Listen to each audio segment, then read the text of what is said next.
ಇವತ್ತು ನಾನು first time ನಾಟಕ ನೋಡೋಕೆ ಬಂದಿದ್ದು. ಈ ಕ್ರೇಜಿ ಕುಟುಂಬ ಅನ್ನೋದು ತುಂಬ ಅತ್ಯದ್ಭುತವಾದ ನಾಟಕ. ಹೇಗೆಂದರೆ ನಮ್ಮ ದೈನಂದಿನ ಬದುಕಿನಿಂದ ನಾವು ತುಂಬ ಫೆಡಪ್ ಆದಾಗ ಈ ಥರ ನಾಟಕಗಳನ್ನ ನೋಡಿದಾಗ ನಮ್ಮಲ್ಲಿ ಹೊಸ ಹುಮ್ಮಸ್ಸು ಬರುತ್ತೆ. ಅದೇ ರೀತಿ ನಾವು ಕನ್ನಡ ನಾಟಕಗಳನ್ನ ನೋಡಿ ಕನ್ನಡ ಅಭಿಮಾನ ಇನ್ನು ಬೆಳೆಸ್ಬೋದು ಅನ್ನೋದು.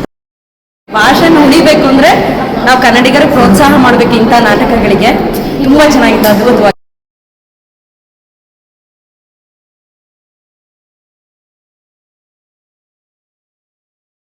ನೋಡಿದ್ರು ಅನುಮಾನ ಮಾಡಿದ ಅವಾಂತರದಲ್ಲಿ ಈ ಶೋ ಬಗ್ಗೆ ಏನು ಮಾಡ್ತಿಲ್ಲ.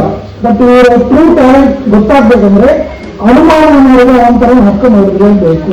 ಅನುಮಾನ ಮಾಡಿದ ಅವಾಂತರ ಅಲ್ಲ, ಅನುಮಾನದ ಅವಾಂತರ ನಿಜವಾಗಿ ನೋಡಿ ಇದರಿಂದ ತ್ರಿವರ್ಷಿತಕ್ಕೆ ಇದು ನಾಟಕ ತುಂಬಾ ಅದ್ಭುತವಾಗಿತ್ತು. ಇವತ್ತು ಪ್ರೇಕ್ಷಕರು ನೋಡ್ತಾ ಅನ್ನಿಸ್ತಾ ಇದೆ ನನಗೆ, ರಂಗಭೂಮಿ ಪ್ರೇಕ್ಷಕರನ್ನು ಸೆಳೆಯುವಲ್ಲಿ ವಿಫಲವಾಗಿದೆ ಅಂತ ಹೇಳ್ತಾರಲ್ಲ, ಇವತ್ತು ಈ ನಾಟಕ ಅದನ್ನು ಶುರು ಮಾಡಿದೆ. ಎಲ್ಲರೂ ತಮ್ಮ ತಮ್ಮ ಸ್ವಾತಂತ್ರ್ಯ ಜೀವಂತವಾಗಿ ಅಭಿನಯ ಮಾಡಿದ್ದಾರೆ. ನಾಟಕ ತುಂಬಾ ಚೆನ್ನಾಗಿತ್ತು. ನಿರ್ದೇಶನ ಮತ್ತೆ ರಂಗಸಜ್ಜಿಕೆ, ಬೆಳಕಿನ ವಿನ್ಯಾಸ ಪ್ರತಿಯೊಂದು ಚೆನ್ನಾಗಿದೆ. ನಾನೊಬ್ಬ ರಂಗಭೂಮಿ ಕಲಾವಿದನ ಹೇಳ್ತಾ ಇದ್ದೀನಿ. ಅದ್ಭುತವಾದ ನಾಟಕ, ಚೆನ್ನಾಗಿತ್ತು ನಾಟಕ. ಎರಡನೇ ನಾಟಕ ನೋಡ್ತಾ ಇರೋದು. ಅನುಮಾನ ಅವಂತರ ನೋಡಿದ್ದೆ, ಇಲ್ಲೇ ನೋಡಿದ್ದೆ. ಇಲ್ಲೇನು ನಾಟಕ ಆಗ್ತಿದ್ರು, ನಾಟಕ ಅಂತ ಅನಿಸ್ತಾ ಇಲ್ಲ. ರಿಯಾಲಿಟಿಕ್ ಅಂದರೆ ಏನು ಅವರು ನಾಟಕದಲ್ಲಿ ಪಾತ್ರ ಅವರು ಬಹಳ ಹೋಗಿದ್ದಾರೆ, ಅದೆಲ್ಲರಿಗೂ ಬರಲ್ಲ. ಈಗ ಒಂದು ಮೊಬೈಲ್ ಕಾಲದಲ್ಲಿ ನೃತ್ಯ ಇರ್ತಾ ಇದ್ರು ಜಾಸ್ತಿ ಹೇಳಿದ್ದಾರೆ. ಚೆನ್ನಾಗಿತ್ತು. ನಾಟಕ ಬಗ್ಗೆ ಮಾತಿಲ್ಲ, ತುಂಬ ಚೆನ್ನಾಗಿದೆ.